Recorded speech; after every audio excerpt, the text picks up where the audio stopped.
ప్రభునందు ప్రియ సహోదరి సహోదరులారా, శుభములు కలుగునుగాక. ఈరోజు మన పరలోకపు తండ్రి మన కొరకు ఎదురు చూస్తూ ఉన్నారు.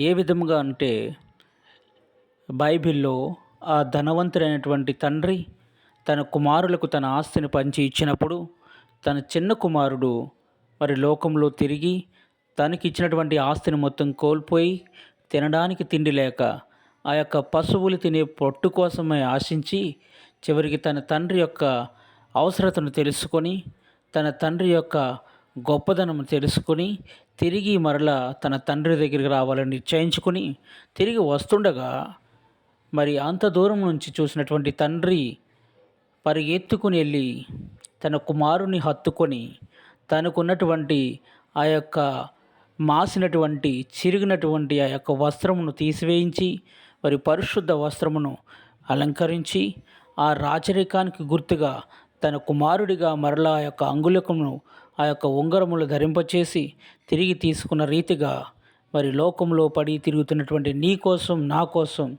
మన పరలోకపు తండ్రి ఎదురు చూస్తున్నాడు. ఈ తండ్రి దగ్గరికి వస్తావు కదా?